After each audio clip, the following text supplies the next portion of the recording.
Welcome to episode 5 of the A Storm of Swords reread. Today's video, we're going to be hitting Tyrion 1, A Storm of Swords. And I will say, of all of my reread chapters going back to Game of Thrones, A Clash of Kings, to me, this is the best starting chapter for a point of view in a book. I mean, I don't think I've given out a 10 out of 10 in a book this early, compared to Clash of Kings in Game of Thrones, which it took a little bit longer for those books to get going. A Storm of Swords, especially Tyrion's first chapter, just gets the ball rolling. And this is not exactly a long chapter, but in terms of my script, this was a fairly long chapter based on there's just so much to discuss in terms of A Clash of Kings and the fallout of the Battle of the Blackwater with Tyrion, and Tywin and Tyrion's dynamic with Cersei, for instance. And she's not even in this chapter, but she's extremely relevant overall to the story, and Tyrion specifically. So let's dive in, not waste any more time. If you do end up enjoying this reread, feel free to subscribe, for more of these, as I do these every single Tuesday at the same time, 7 p.m. at U.S. Central Time. So, diving into page 43, Tyrion awakes weak, feverish, and disoriented in Maegor's holdfast while recovering from the terrible wounds he suffered during the Battle of the Blackwater. He hears someone entering his room and immediately fears it could be another assassin sent by Cersei to finish killing him off after Sir Manon Moore's attack during the battle. I want to take a little bit of a chance to, especially with this first page or two, where George is trying to tell us, okay, what exactly happened from the last book. If you hadn't read A Clash of Kings in the year or two wait between those two books being released, crazy thing to think about given it's been how long since A Dance with Dragons was released. But still, George wanted us to remember what happened. And I think it's very relevant to understand with Tyrion is he's kind of lost all of his power. And we don't even really know that to the fullest extent in A Clash of Kings. In A Storm of Swords, the picture becomes a lot more full with the idea of not only is Tyrion in a bad spot physically and, Tywin has taken his position, it's a lot of his support is also unfortunately gone for him. And the other thing that's really going to kickstart his arc in this book and started kind of in the conclusion of A Clash of Kings was who actually ordered Tyrion to be killed. Because there really can be only two options. It can only be likely Cersei or Joffrey. Those are the only people that can command a Kingsguard. And that is what Tyrion's kind of trying to figure out, because he instantly believes it's Cersei. It would make sense, the conflict that they had, but it's so interesting the way George makes it actually, it's Joffrey. It's not actually Cersei. And that's something Tyrion's going to have to figure out as this book goes on. This person now comments on Tyrion's injury, which turns out to be Bronn. And we note that Tyrion's injuries are pretty severe. He is left with a massive facial scar running from above his eye down across what remains of his nose, leaving him permanently disfigured. It's not like the show where he just has a little tiny scar. Here his face is just completely different than what it used to be.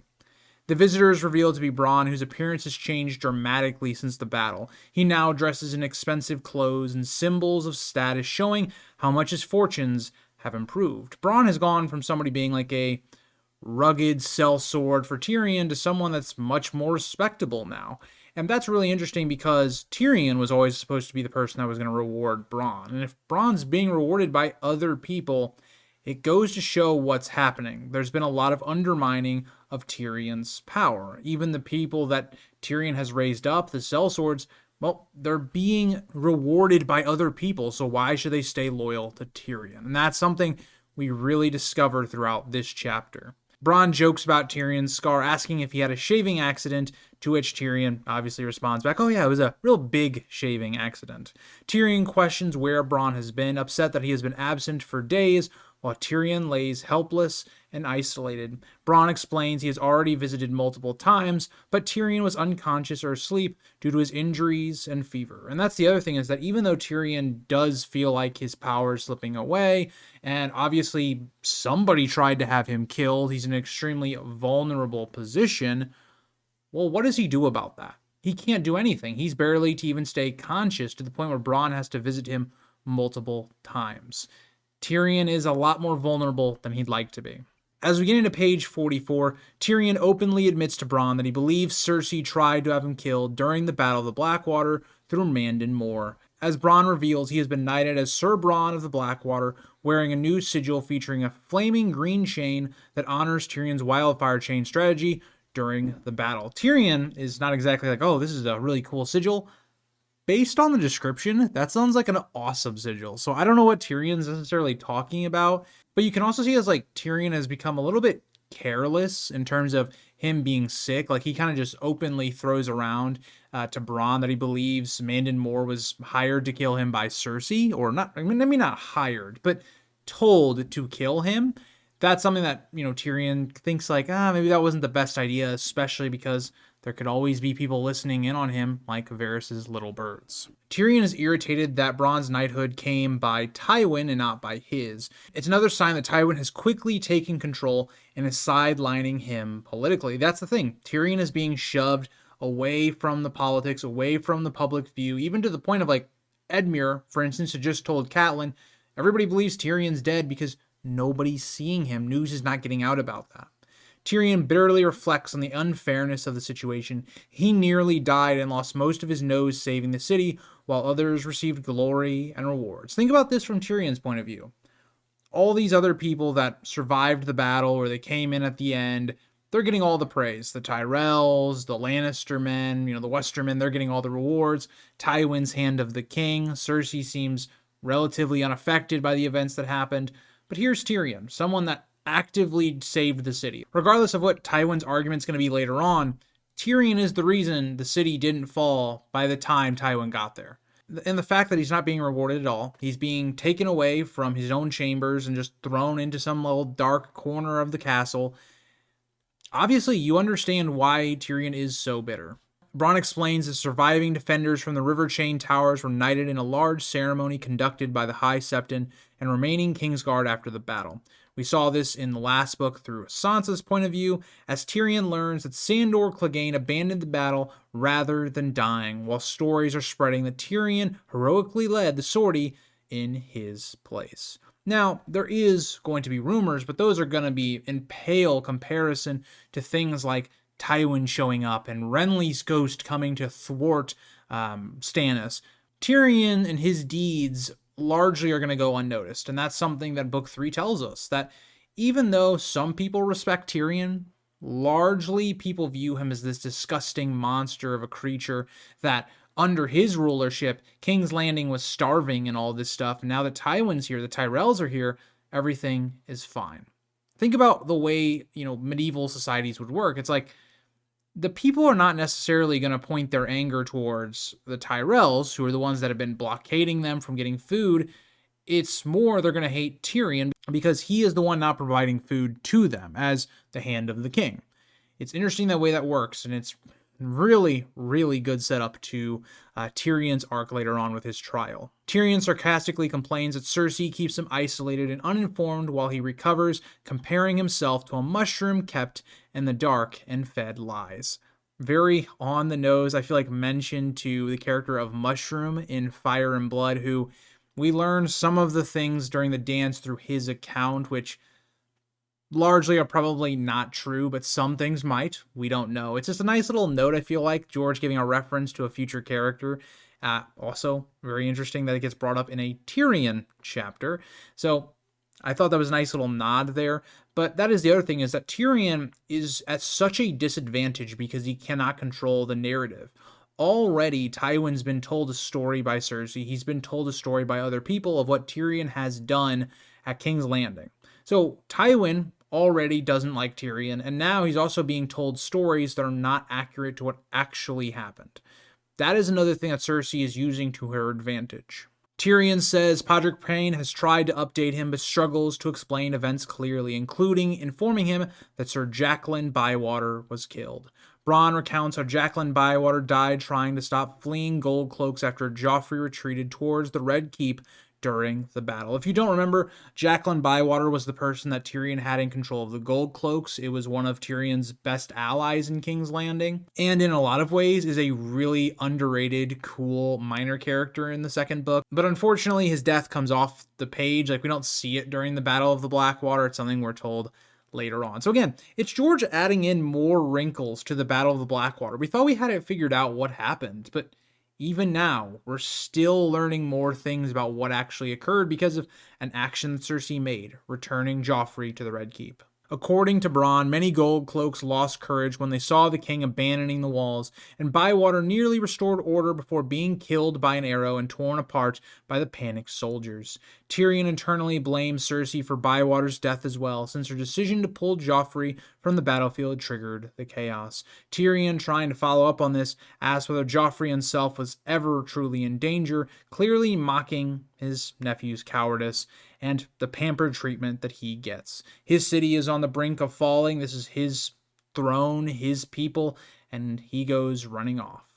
Bronn confirms Joffrey suffered no harm during the battle, and for the most part, he wasn't really in any danger either. Being on the battlefield, there is some potential danger, but there were many more people in way more harm's way than Joffrey. This just reinforces Tyrion's resentment that the people who truly fought and sacrificed paid the price while Joffrey remained protected. It just comes down to the fact if you're someone and you see your king is fleeing, why should you fight? That king is not willing to support you. Why should you go die for him? And Tyrion is in a different position because Tyrion obviously is part of the nobility. It's not the same, but it's the same idea. Tyrion is putting his life on the line. He is doing what a good king should, but he's not going to get a reward for it. People are still going to treat him with scorn and treat him like this horrible person. That's the beauty of the writing of the character for Tyrion overall. And I think I really love this chapter because it reflects on what happened in the last chapter to update us, the audience, what occurred, to remind us, but it also adds things that were not actually in the second book that help fulfill that battle. I just think that's really nice, and it's just a cool little wrinkle that George does with this chapter. As we get into page 45, Tyrion learns that Sir Adam Marbrand, one of Tywin Lannister's trusted Westermen, has been placed in command of the City Watch after Jaqen Bywater's death. And this is a very good move by Tywin. Adam Marbrand, as Tyrion notes in the chapter, is a person that people love to follow. He's very similar to someone like Jaime Lannister, for instance, or a Robb Stark type. People love to follow them. But also, more importantly, it takes the control of the gold cloaks and puts it back into Tywin's hand. Basically, everything that Tyrion did in the second book is being undone, and his father is doing exactly what Tyrion did. Tywin comes in, and he takes control of the gold cloaks. He's going to take control of all the fighting forces and all of the power in King's Landing. It's the exact same thing Tyrion did versus Cersei in the second book. Bronn explains that Tyrion's mountain clansmen have scattered after the battle. Shotgun, the Stone Crows, remain in the Kingswood. Timett and the Burn Men returned home with loot from Stannis' camp, and Shella's Blackears were driven away and mocked by the people of King's Landing despite fighting for the city. Tyrion bitterly reflects on how ungrateful the people are since the mountain clans shed blood defending them during the Blackwater. It's the same idea as Tyrion. Tyrion is going to get scorned from all these people, and these mountain clansmen, in a lot of ways, were extremely beneficial and also saved the people of King's Landing. And now that the panic is over, people don't care, they mock them. It shows so much of the themes and the story of what Tyrion's arc is going to be about in this book. And I just think, George, there's a reason I give this a 10 out of 10 chapter, even though it's only an introduction chapter, because it does such a great job of forwarding the plot and diving into our characters and the themes of this specific character, and I would say overall the book as a whole. Tyrion, in response to this, orders Bronn to secure the release of Aelia, believing Cersei no longer needs her as a hostage now that Joffrey survived the battle safely. But Bronn reveals that Cersei has already released her days earlier, but only after having her brutally whipped, stripped naked, and thrown out of the city gates, bloody and humiliated. Tyrion is horrified and enraged by the punishment, especially because she was innocent and had only been used as a decoy to hide Shae's true identity from Cersei. And it's terrible. Think about what you just heard. What had this girl done? She had helped Tyrion meet up with Shae. She hadn't done anything, and even if she had, let's just say she even had been sleeping with Tyrion, that is horrible treatment. And it just reminds you of Tysha. It's something that's going to be a constant reminder for Tyrion throughout this book of the past wrongs done to him, especially by his father. And just when I was reading that, the treatment of a sex worker, what does that sound like? And Tyrion's going to realize that even by the end of this chapter, that wasn't Cersei. that was Tywin. And it's really interesting is that Tyrion is placing all of these things on Cersei. Him nearly being killed by Mandon Moore, the treatment of Alea.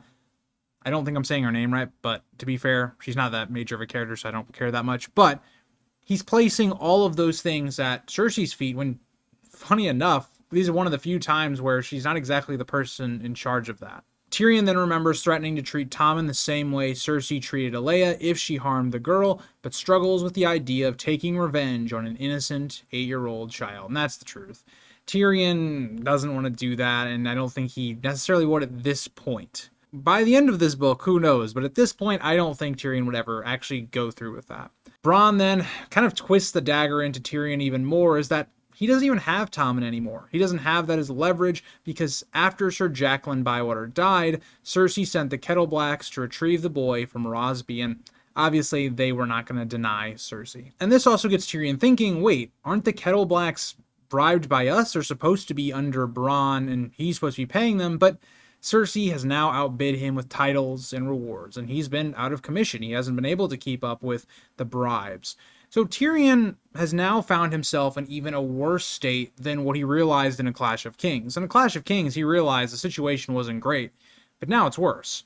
Everyone that supported him besides Bronn and Podrick are basically gone. He has absolutely no influence over court anymore. He's not in a good spot right now. Bronn then explains that Osney and Osford Kettleblack were knighted after the battle despite doing little actual fighting, just basically showing that they don't actually care who actually did heroic deeds, who was actually fighting to save the city. It's really all about politics, and that's what becoming a knight has become. It's not about being a good knight, protecting the weak, the innocent, all that. It's about, what does making someone a knight mean? What does it do for you? You know, that can be something that can be used as a reward. It has nothing to do with the actual vows of being a knight. As we get into page 46, Tyrion reflects bitterly on how everything he had fought for has collapsed around him. Despite technically winning the Battle of the Blackwater, his allies have been discarded, his influence destroyed, and he is left wounded and powerless. This, to me, is the crux of why, for instance, the Battle of the Blackwater is fantastic and is just beautiful, and why something like Battle of the Bastards in Season 6 of the television show is terrible. I like to just throw in my little jabs at Season 6 whenever I can, but think about what Tyrion just said. Even though he won the battle, what did it cost him? You know, what did it cost Davos? What did it cost Stannis?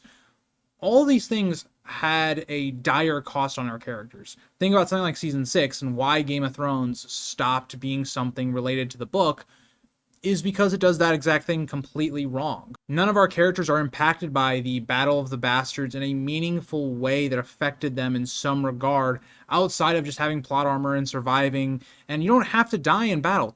George just showed you. Tyrion survived. He technically won the battle, but it cost him a ton. It physically altered his face and changed his position at court right now. Tyrion then asked Bronn about the rumors that Renly Baratheon's ghost appeared during the battle and routed Stannis' army. Bronn explains that from where the defenders stood, they mostly saw confusion, banners in the mud, and soldiers fleeing, but stories quickly spread through the city that Renly himself returned in shining green armor to lead the attack. Much of Stannis' army had originally supported Renly, so many men broke and fled when they believed they saw Renly returned from the dead. Tyrion is frustrated that after all his planning and sacrifice, including the wildfire chain strategy and leading the sortie himself, the victory is being credited to a dead man rather than him. And can you blame Tyrion? I mean, it was a great, clever ploy by the Tyrells to dress up as Renly because that had a very psychological effect on Stannis' men. But the fact that Renly, who and his legacy had almost nothing to do with this battle at all, is the thing that people will remember from the battle, not Tyrion's heroic deeds. That just tells you all you need to know. He then begins questioning whether Renly may truly be dead at all and mentally notes it as something to investigate later. Bronn then explains that Stannis escaped because of Salador San's fleet remaining outside of the range of Tyrion's chain trap in the Blackwater Bay, allowing surviving forces to retreat by ship once the battle turned helpless. According to Bronn, the retreat became chaotic and desperate, with men killing each other trying to board the escaping ships. Again, building what happened at the Battle of the Blackwater, because up to this point, we don't necessarily know how Stannis' men got out of there. Why isn't Stannis here? Why isn't he being executed? Just goes to build that really nicely. And you've got to think about it. If you're these men, your last chance, it would appear, of survival is getting on these boats. You know, dark things are going to come out. I mean, think about something like the Titanic. You know, we hear all sorts of stories of people trying to sneak and get into these boats to save their own lives or whatever. Same idea here, except you're in a battle, so it makes it probably 10 times worse. Tyrion then asks about Robb Stark and learns northern forces are still raiding in the Crownlands near Duskendale, as Bronn mentions that Tywin is sending Randall Tarley to deal with them and admits he has considered joining Tarley because of his reputation as a strong commander who rewards his men well. The possibility of losing Bronn alarms Tyrion, since Bronn is one of the few loyal and competent allies he has left. But Bronn bluntly reminds Tyrion that he is no longer Hand of the King and therefore no longer commands the Hand's Guard or the authority he once held. Bronn is viewing Tyrion as, what do you have to offer me? Because right now, you are not helpful to me. You're not paying me. You're not doing anything. And so Tyrion's going to have to, try to prove it to Bronn. But another thing I kind of glossed over a little bit there is the idea that the Northmen are being sent to Duskendale. Now, we'll talk about that a little bit more with Tywin in that conversation between him and Tyrion. But just to point that out here, Duskendale doesn't make a whole lot of sense for Robb's campaign. And the way Tyrion is going to see this is like, Robb's been a great military general up to now, and now he's sending his foot towards Duskendale for some reason. The chapter also does a very good job subtly foreshadowing, Roose Bolton's betrayal and the Red Wedding that is to come. Tyrion then learns that many of the sellswords and guards he personally hired were either killed during the battle or dismissed by Sir Kevan Lannister afterward. Even though he has lost his official power, Tyrion still wants Bronn working for him and begin investigating Sir Manon Moore's attempted assassination. Bronn dismisses Manon Moore simply as a dead Kingsguard knight, but Tyrion insists on learning everything possible about him because he strongly suspects Mandon acted on Cersei's orders. And that'll start the investigation plot there that is not going to take the turn Tyrion thinks it will. He can't say, oh yeah, my sister hired someone to kill me. Tywin's never going to believe that. He would need actual proof. And even if he did have actual proof, I don't even know what Tywin would do about that. I don't even know if he would actually care. So, I don't know. Remember, Tywin is somebody that's also actively tried to get Tyrion killed during the Battle of the Green Fork. So, either way, I think it's almost just for Tyrion's own, oh, now I know officially that she did it. Tyrion carefully tries to avoid accusing Cersei, recognizing how dangerous the Red Keep has become with spies, informants, and political enemies everywhere. Unfortunately for Tyrion, he's kind of already spilled the beans in the opening conversation with Bronn, but you do need to be safer than sorry. Determined not to remain hidden and powerless any longer, Tyrion decides it's finally time to confront his father and reappear publicly at court despite his injuries and disfigurement. This is a big moment, given the fact that we haven't seen Tyrion and Tywin speak to each other since the end of A Game of Thrones, and a lot of things have changed since then, as we get into page 47. Bronn then mocks Tyrion's ruined appearance as Tyrion prepares to leave his room and re-enter public life after weeks bedridden from his injuries. Tyrion asks whether Margaery Tyrell has arrived in King's Landing yet, showing immediate awareness of the growing Tyrell influence after the Blackwater victory. That's another thing you have to compete with. Now it's not just the Lannister factions competing for power, it's also the Tyrells. Bronn explains that although Margaery has not yet arrived, the city already adores her because the Tyrells are bringing a huge amount of food from Highgarden and distributing it freely in her name. The starving people of King's Landing are celebrating the Tyrells as saviors, while thousands of Tyrell soldiers openly enjoy the city's hospitality and popularity. Bronn jokingly describes how the city's women are eagerly throwing themselves at young Tyrell soldiers wearing golden rose symbols, emphasizing how quickly public opinion has shifted away from the Lannisters. Remember, these are the same people that in Book 2 were trying to kill the nobility, that had a complete riot at King's Landing. And Tyrion barely realizes that despite saving the city during the battle, the people now praise the Tyrells while ignoring or despising him. Think about this. This is crazy to think about for a second. The Tyrells openly were going with Renly, blockading food from getting to King's Landing, meaning they were starving, and also going against their king, going against King's Landing, And now all of a sudden, since they've switched sides and are now bringing that food in that they are withholding, they're viewed as heroes. It shows you how public manipulation, propaganda is very key to especially like the Tyrell power overall. When Tyrion attempts to stand, he's overwhelmed by weakness, dizziness, and pain, needing Bronn's support just to remain upright. Furious at his own helplessness, Tyrion angrily calls for Podrick Payne to help him dress so he can finally leave his chambers. Podrick is shocked and nervous, of course. Tyrion hasn't gotten out of bed in how long at this point. He's very shocked by this. He asks for Pod to get him clothes and, the normal stuff just to prepare to then go meet his father. Dressing Tyrion takes basically all three of them. It's a very taxing process. And the worst wound that he has comes out here, where his infected shoulder injury was caused when he had an arrow go into his flesh. But it also kind of pushed some of the armor in as well, and the wound is still bleeding and leaking pus. It just shows how terrible his injuries are and the lengths he went to protect the city. Because normal clothing causes too much pain, Tyrion settles for loose breeches and an oversized robe. Bronn helps force Tyrion's boots onto him while Podrick fetches a walking stick to help Tyrion move around. Before leaving, Tyrion drinks dream wine mixed with milk of the poppy to dull the agony enough for him to even function. Tyrion is in a horrible state, and specifically knowing what we know about Tywin is he really cares about appearances, he really cares about appearing strong. Going to Tywin in basically pajama clothes, needing a walking stick, and to be carried up the stairs by Bronn, it's not the best look when you're trying to present yourself as strong and worthy of Casterly Rock. But that'll get us into page 48. Tyrion forces himself out of Maegor's holdfast despite being weak, dizzy, and still badly wounded. The simple act of descending the spiral stairs leaves his legs trembling, and he must rely on a walking stick and Podrick's support to move around. A servant girl reacts to Tyrion with shock and fear when she sees his scarred face, making him feel like a grotesque monster returned from the dead. And obviously, this is how you would feel. The whole castle basically thinks you're dead because nobody ever sees you. Then you come out of hiding and you're missing most of your nose. And Tyrion already is not a very attractive guy, so he kind of looks monstrous at this point. It's probably got to be a eye-opening scene. So do I blame this girl that much? No, it's not polite, but Tyrion makes a crazy sight at this point. At the drawbridge of Maegor's holdfast, Sir Meryn Tran initially resists Tyrion's command to lower the bridge because of Cersei's standing orders.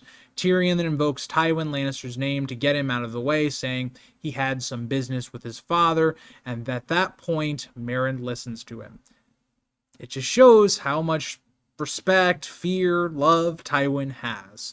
Tyrion also encounters Sir Osmond Kettleblack, another reminder that many of the people around him now serve Cersei more than him. The climb toward the Tower of the Hand proves too much for Tyrion physically, forcing him to swallow his pride and ask Bronn to carry him upstairs like a child. Going all the way back to a Game of Thrones, there's a similar thing to this with him going to the Eyrie, where he basically has to be put into a basket and then lifted up into the Eyrie.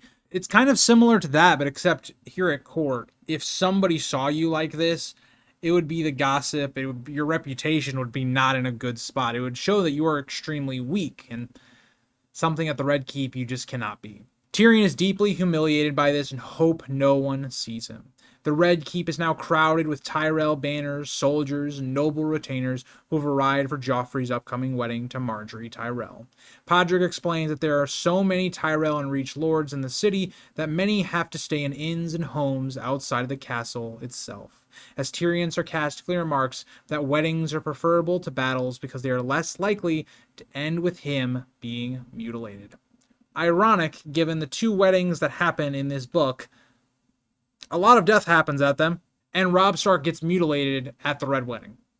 So, ironic, on-the-nose foreshadowing there from Tyrion. When Tyrion reaches the Tower of the Hand, he notices Tywin's household guard now control the building that once served as his own seat of power. Even men who recognize and respect Tyrion struggle to look directly at his disfigured face. As inside, Tyrion encounters Sir Adam Marbrin, now wearing the armor and cloak of a senior City Watch commander, another visible sign that Tywin has fully reorganized power in King's Landing.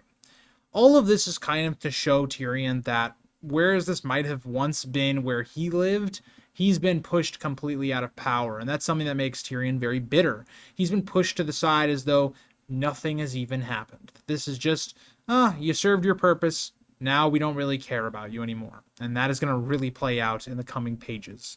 As we get into page 49, Sir Adam Marburn mentions hearing rumors that Tyrion had died, but Tyrion sarcastically says that hearing such rumors motivated him to finally get out of bed.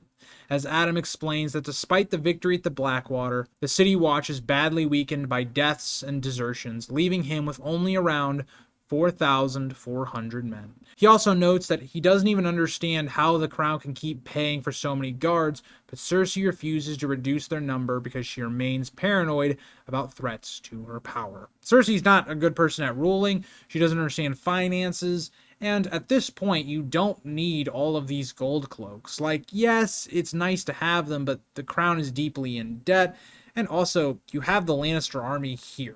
You know, if something was to really badly happen, it's not like you don't have an army here. So, overall, it just kind of shows what Adam Marburn is walking into compared to how Jacqueline Bywater was having to manage this whole problem in Book 2. Tyrion recognizes that even after the battle, Cersei still fears instability and betrayal within King's Landing.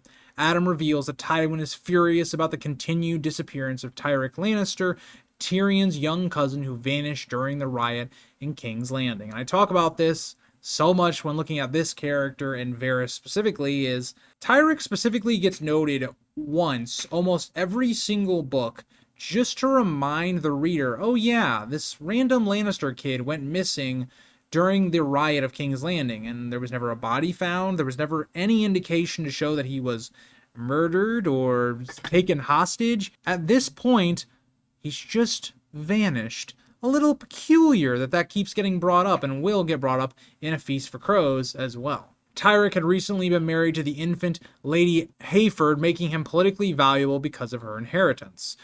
Bronn bluntly assumes that Tyrek is dead, but Adam explains that Tywin refuses to give up searching because he's stubborn when it comes to family bloodlines. Tyrion realizes the Solar Adam refers to as Tywin's once belonged to him during his time as Hand of the King. Another painful reminder that Tywin has fully reclaimed his authority and position. The one time Tyrion has really ever had power or respect in his life, and it's all been taken away after the battle. Tyrion forces himself up even more stairs despite his pain and exhaustion, determined to confront his father personally rather than remain hidden away. And also, Tyrion knows he doesn't want to appear weak to his father. His father hates weakness. When Tyrion finally enters the Solar, Tywin calmly acknowledges him without surprise or warmth, immediately creating a cold, intense atmosphere between them. It's almost as if Tywin was expecting eventually Tyrion would come to his Solar. But another thing that's very important is Tywin is writing these letters. And we know now that these letters are going to be to Roose Bolton, to Walder Frey, to maybe not at the idea of the Red Wedding. This is where all of that starts. A very important chapter, not just for Tyrion's character arc or setting the groundwork.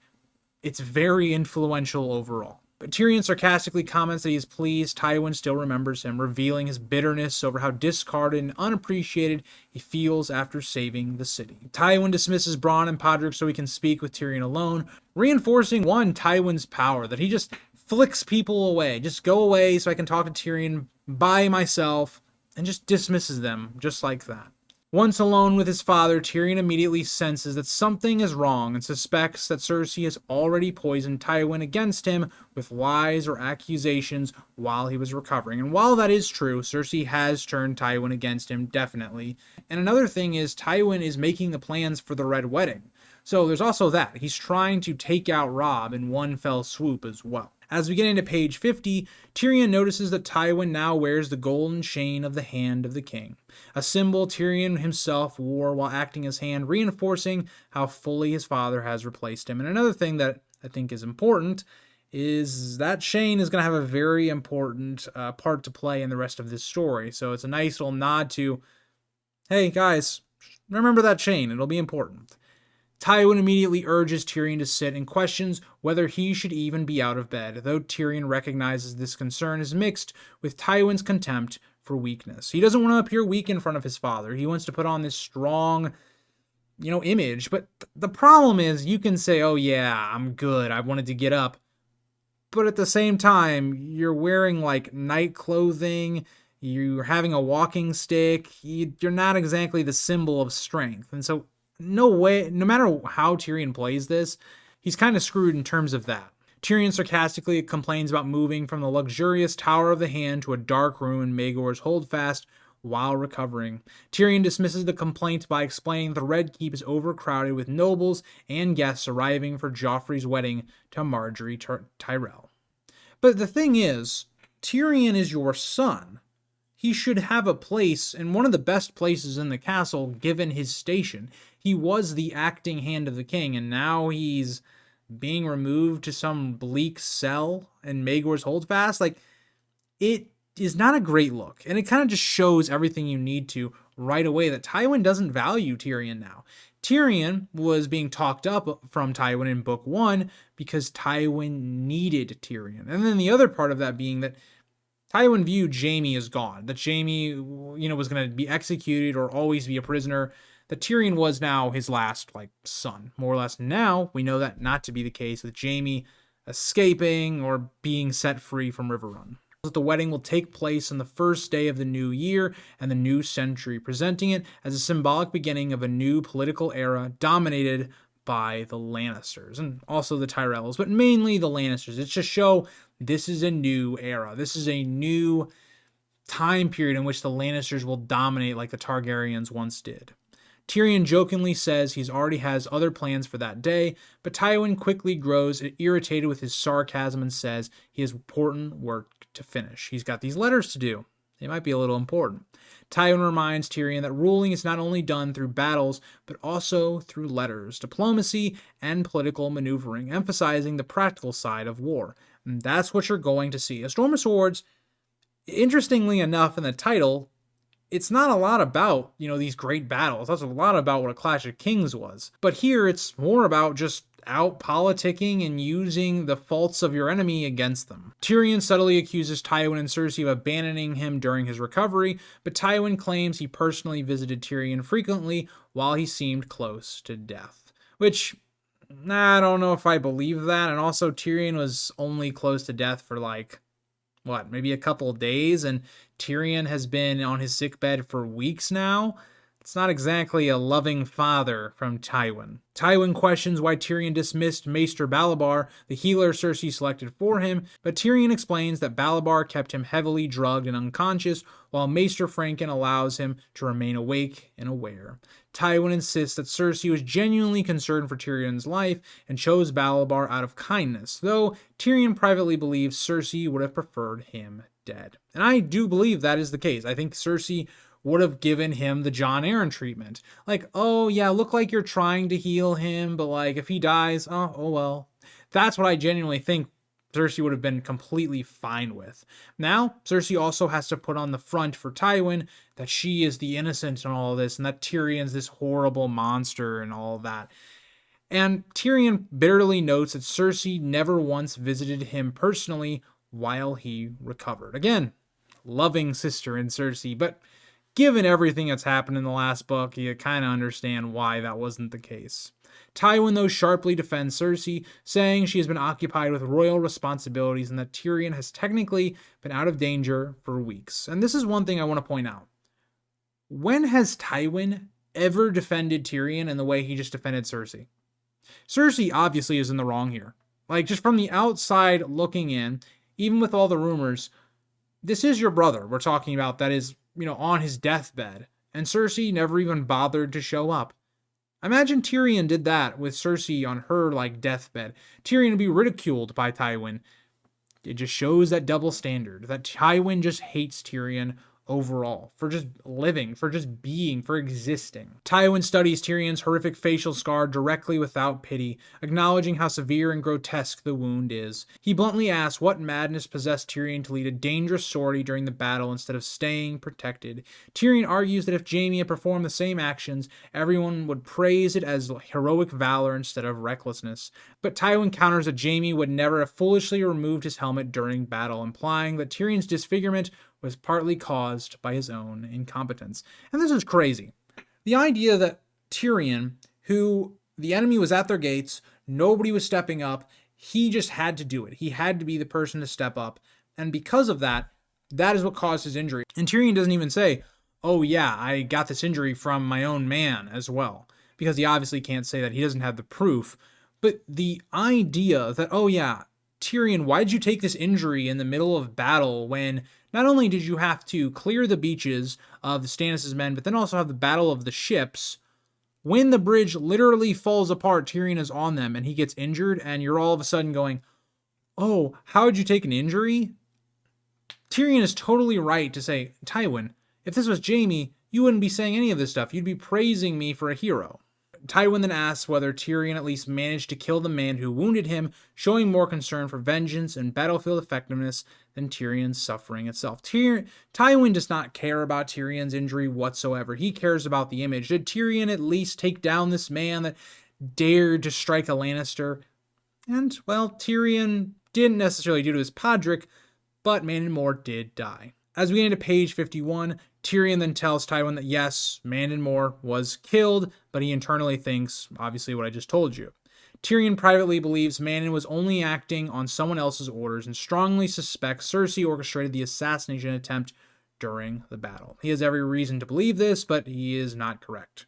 However, Tyrion realizes he has no proof and knows Tywin would never seriously entertain accusations against Cersei without undeniable evidence.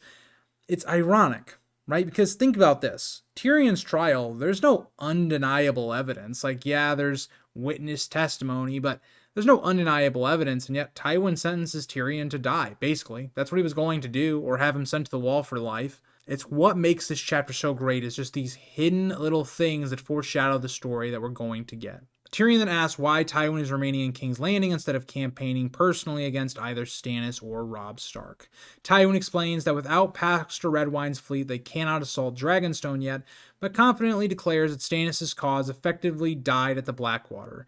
Tywin then outlines his military strategy against Robb Stark's northern forces, explaining that Helman, Tallhart, and Robert Glover are moving toward Duskendale. He reveals that Randall Tarley is marching to confront them, while Gregor Clegane cuts off their retreat, trapping a major portion of Robb's strength between two armies.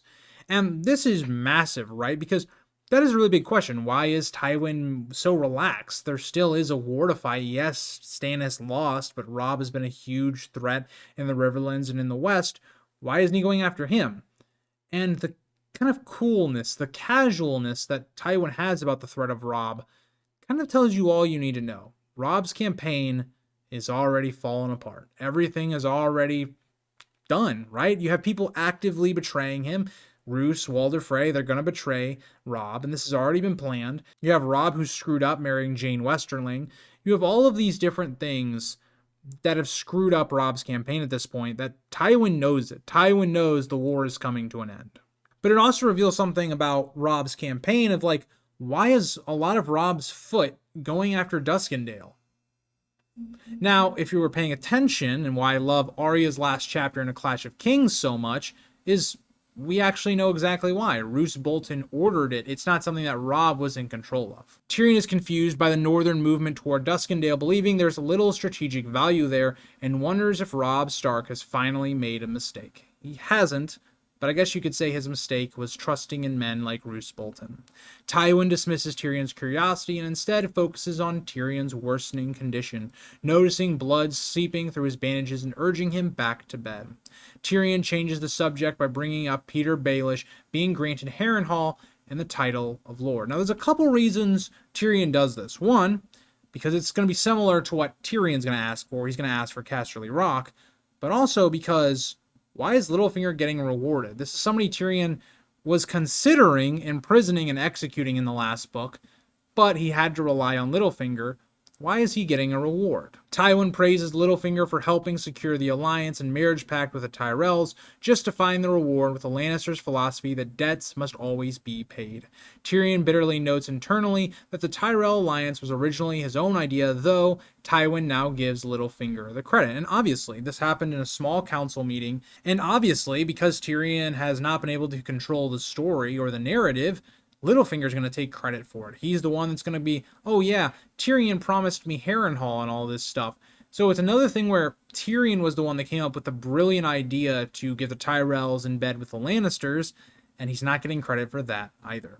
Tyrion warns Tywin that Littlefinger never acts without personal gain and suggests Harrenhal may not be as meaningless as a reward as it appears. But Tywin then directly asks Tyrion what reward he himself expects for his role in saving the city. Tywin knows Tyrion is here for some reason, and now he wants to know. But going back to Harrenhal, Tyrion is smart to realize there's a reason Littlefinger wants Harrenhal. Littlefinger is way too smart to just want Harrenhal because, well, it's cursed, it has a lot of bad reputation, there's a lot of reasons to not want Harrenhal, but he can't really see the idea of it gives Littlefinger legitimacy of being a lord, and now that he has that legitimacy, he can try and marry someone like Lysa. Tyrion then, rather than asking for lands, titles, or offices, says he wants a little bit of bloody gratitude and recognition for what he accomplished during the Blackwater. He should be one of the first people being hailed as a hero for his actions,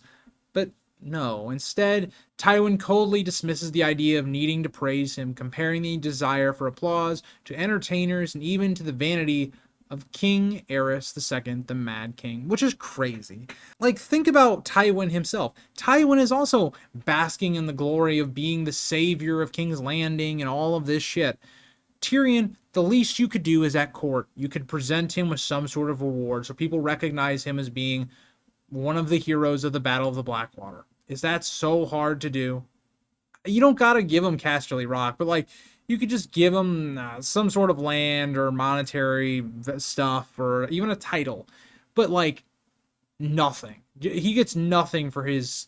That's crazy. It kind of reminds you of, like, if you've ever been at work and you did a whole bunch of work, you spent extra hours doing something and you never really got the credit for that thing. Maybe somebody higher up than you took all the credit. That's totally what Tyrion's feeling, but even to a worse extent because it's coming from his father and the very complex relationship there. Tywin reduces Tyrion's achievements to simply obeying orders to the best of his ability, refusing to openly acknowledge him as the true savior of King's Landing. Tyrion angrily insists that he personally saved the city through his planning and leadership, but Tywin counters by saying most people credit the victory to his own arrival with the Tyrell forces attacking Stannis from the rear. He also notes that Tyrell lords fought bravely and even gives Cersei credit for ordering the pyromancers to create the wildfire that destroyed much of Stannis' fleet. Tyrion realizes in this moment that nearly all public recognition of the Battle of the Blackwater has been redirected towards Tywin, the Tyrells, and Cersei, while his own sacrifices and leadership have been erased. And it's so interesting because we always talk about how the winners write history. So, World War II, when you look at the Allies, they are the victors. They can rewrite that history of what happened. If the Axis powers had won, they would have rewritten history and all that. Here, it's funny because even the writing of the history from the victor side of things takes out some of the people that were instrumental in those victories. And this happens all the time, of course, when you think about maybe major generals in a war and they don't actually credit people that maybe gave them the ideas or the men that actually did their plan. It's all here. And Tyrion has been completely cut out from everything. But what's so important here is that they don't take away everything from Tyrion, because then it would be super suspicious given he was Hand of the King.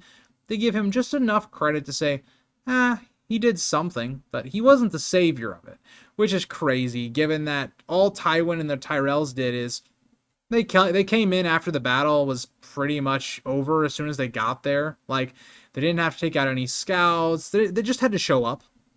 And Stannis already, his forces were crumbling. Like, it's kind of crazy the way this whole thing breaks down. And it's so great because you as a reader feel so much frustration just for Tyrion. It perfectly puts you into how Tyrion's feeling in this chapter. As we get into page 52, Tyrion bitterly mocks the idea that his reward for saving the city was merely losing part of his nose, unable to hide his resentment over receiving so little recognition. Tywin finally gives Tyrion limited praise, admitting that the massive wildfire chain defense was clever and crucial to the victory of the Blackwater. This is like great manipulation by Tywin. It's what, manipulators do. They give you a crumb, just a crumb of praise so that you keep wanting more and they can continue manipulating you. The same thing right here. Instead of saying, oh yeah, Tyrion, you were instrumental in defending the city. Without you, the battle was lost. No, that's not what happens here. Tywin also acknowledges Tyrion's role in arranging the alliance with Dorne and informs him that Myrcella safely reached Sunspear. According to reports from Sir Aerys Oakheart, Myrcella has become close with Princess Arianne Martell, while Prince Trystane already adores her. Nice foreshadow to A Feast for Crows, George. I saw what you were doing there, and given I love Arianne as a POV in her storyline, that was some good cooking there, George. As we continue, Tywin admits he dislikes sending Myrcella away as a political hostage, but accepts that the alliance with Dorne required it. Tyrion points out that the Martells are also placing themselves at risk because Prince Doran will eventually come to King's Landing to claim the small council seat Tyrion promised him. But here's what's so interesting is, this just one little conversation, what does it do for the story? In one paragraph, we set up the Dorne plotline for next season, introducing some of the characters that'll be relevant.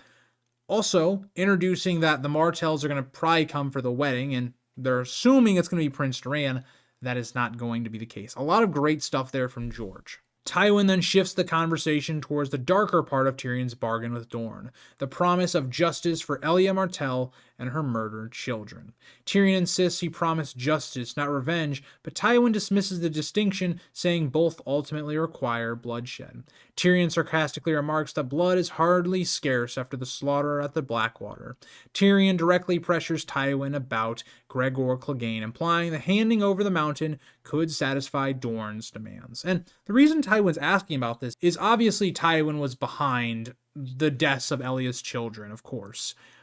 But Tywin doesn't want to be held accountable for that stuff, of course. So what is he going to do about this justice thing? And obviously the option is the mountain has to be given to Dorne. But even for Tywin, Gregor has his uses. He is a good fear factor in the war. He is somebody that just is an animal that will do whatever Tywin tells him to do. It is a blow to Tywin's war effort, but in Tywin's mind, the war is coming to an end. Someone like Gregor during peacetime is not a valuable asset. So at this point, he's becoming much more expendable. Tywin responds pragmatically, saying every ruler occasionally needs brutal monsters like Gregor and Sandor Clegane to do unpleasant work. He compares Tyrion's own use of Bronn and the Mountain Clans to his reliance on the Cleganes, arguing that Tyrion has learned the same harsh lesson about power. Now, I don't necessarily believe this. I think it's different for Tyrion because Tyrion is somebody that cannot be like a Robb Stark. He can't be like a Jon Snow. He can't be like a Daenerys. He can't really rule with things like love. People don't rally to him the way they do to those other people because of, how he's viewed. His disabilities and how people make fun of him. He doesn't have that way of rulership. So I actually disagree here with what Tywin is saying, that everybody needs their monsters. I don't think that is the case. Robb didn't have this situation. He didn't have people like Gregor the Mountain, and yet he was kicking Tywin's ass at every turn. So I disagree with that for the most part.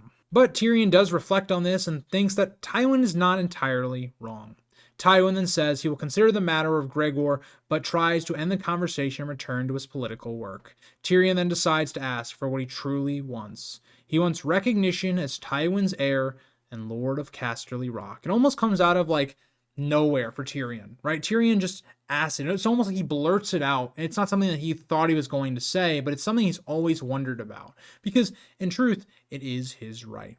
He argues that Jaime legally forfeited his inheritance when he joined the King's Guard because members cannot hold lands, marry, or father children. Tyrion accuses Tywin of refusing to acknowledge this reality for years simply because he cannot accept Tyrion as his successor. Tyrion demands that Tywin publicly declare him as his lawful son and heir before the realm. And this is a big ask. And for Tyrion, he even knows this in the back of his mind. He knows, why did I just ask that? There's no good response I can possibly get. Just think about it from the fact that, if Tywin was ever going to make you his actual heir, do you think he would have placed you in some dark, dank hole and treating you the way he is right now, where he's giving you no appreciation for anything that you did? It's kind of obvious the reaction Tyrion's going to get. Tywin's reaction immediately turns cold and hostile at the suggestion of Tyrion inheriting Casterly Rock. In one of the harshest moments between them, Tywin flatly tells Tyrion, never, completely rejecting the idea that Tyrion could ever inherit the family seat regardless of law or merit. As we get into page 53, this word heavily hangs between them, and Tyrion knew this all along. He never asked in all the years that Jaime's been in the Kingsguard, but it's his deepest fear that his father will never truly accept him as heir to Casterly Rock, no matter what he accomplishes. It's at this point that Tyrion realizes there's nothing he can do. He thought back at the end of book 1 that Tywin was finally placing some of his faith and confidence in Tyrion and was accepting him. That was not the case at all. Tyrion is realizing, but he hasn't fully realized it yet, maybe, and that comes out during the trial, that he was used as a tool. He was used as something that Tywin needed to happen, as a chessboard piece, not as an actual person, not as Tywin's actual son. Tyrion realizes he has always known the answer subconsciously and avoided confronting it ever since Jaime joined the Kingsguard years earlier. At this, Tyrion makes it even worse, because obviously he wants to know why this is the case, and so he asks Tywin why. Tywin unleashes years of hatred and resentment towards him. Tywin blames Tyrion for the death of his mother Joanna during childbirth and describes him as twisted, spiteful, lustful, cunning, and shameful. He admits that the law forces him to publicly acknowledge Tyrion as his son only because he cannot prove otherwise. And at this, we also have a theory that comes up because a lot of people, maybe not a lot of people, but some people believe that Tyrion is a Targaryen.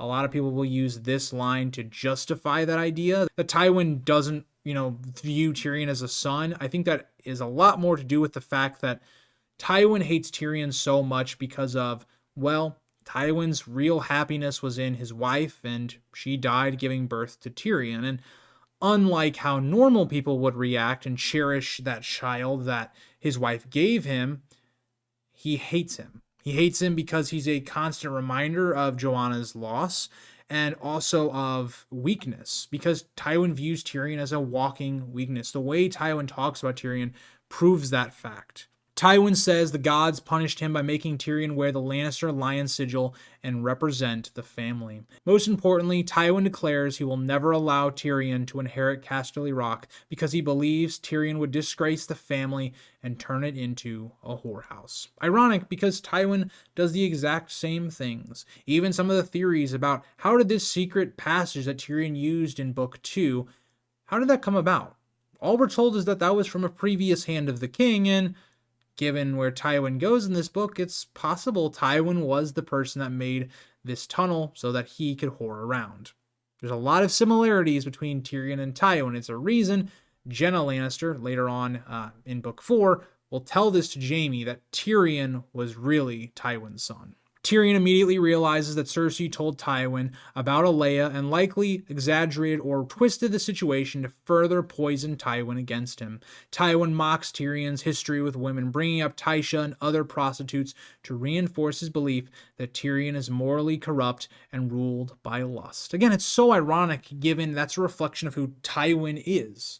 And it's so great because it's going to pay off massively during Tyrion's trial and the things to come with his story. But this conversation does so much for that relationship between the two characters that you, as the person reading this, just sit here in Tyrion's shoes and you know everything he's experienced through the last few books. And man, it makes you hate Tywin so much. Tyrion refuses to even mention Shay's name to Tywin, as Tywin brought up, what about that sex worker at the camp? And obviously, Tyrion's still trying to hide Shay. He's not going to give in to anything Tywin says about that. Tywin openly admits he ordered Aelia whipped after hearing Tyrion had threatened Joffrey and Tommen. Tyrion does not deny making the threats, but explains they were only meant to keep Aelia safe from abuse by the Kettleblacks. Tywin sees Tyrion's willingness to threaten members of House Lannister for the sake of a prostitute as unforgivable betrayal of family loyalty. And a part of this is also coming from Tywin is not being told all the facts. So obviously Tywin has a bias against Tyrion, so accepting Cersei's lies come naturally to him. But the idea should be, what was Cersei also doing? It's a very nuanced conversation, but all of this is very relevant to why maybe Tywin believes that Tyrion killed Joffrey, because of the threats he was making towards his own kin. Tyrion argues that Tywin himself taught him the value of threats and intimidation as tools of power. He also admits Joffrey often tempts him towards violence, but insists he would never truly harm Tommen, whom he genuinely cares for as an innocent family member. Tywin coldly compares Tommen to Joanna, reminding Tyrion again that he believes Tyrion destroys those connected to him. And it's interesting because in a lot of ways, it's almost the opposite. Tywin destroys everything in Tyrion's life. He's going to destroy Shae, using her against him, which I guess is more Cersei, but then Tywin then sleeps with Shae. Again, it destroys that part of Tyrion's life. He turned Jaime against Tyrion at a young age because of the Tysha situation. He destroyed Tysha and Tyrion's relationship to a traumatic degree, shaping Tyrion's entire life. Tyrion is not the person that destroys everything around him. It's Tywin. Now, Tyrion has some blame there as well. Tyrion's decisions sometimes are not the best, but Tywin is that real thing, not Tyrion. Standing over Tyrion physically and emotionally, Tywin orders him to stop speaking about inheriting Casterly Rock. Tywin promises Tyrion some kind of reward for his service, but makes it clear it will only be whatever Tywin personally considers appropriate, not what Tyrion believes he deserves. Finally, Tywin gives Tyrion a direct warning. If he is ever found with another prostitute again, Tywin will have her hanged. This is an amazing chapter. I mean, especially for this early into the book. This is only the 5th chapter of A Storm of Swords. And what it does for the characters of Tyrion, Tywin, Cersei. And Cersei's not even in the chapter, but it does a good job of working through her as a character off the book page. It's just amazing. I mean, the foreshadowing it has to multiple plots that are not even necessarily involved in Tyrion's storyline, like the foreshadowing to the Red Wedding, is amazing. I think this chapter is up there as one of the best, I would say, even of this book overall. And this book has a ton of great chapters, but yeah, I would say throughout the first 3 books, unless I'm proven wrong by another first chapter in A Storm of Swords, this is the best first chapter for a POV of that book. I know Tyrion's not a new POV, but I mean a first chapter of that POV for a book. Incredible chapter. As you can tell, I had a lot to say with this chapter, and even though it's not long, I think it's actually shorter than some of the other chapters we've done, but just so much to talk about. Every line is oozing with great character work, world building, reflection on the last book, moving the story forward, foreshadowing. Just a beautiful chapter. So thank you guys all for watching. I hope you guys will join me for episode 6, where we'll be talking about Davos 1. Another great chapter, and I'll see you guys all in the next one. Bye, guys.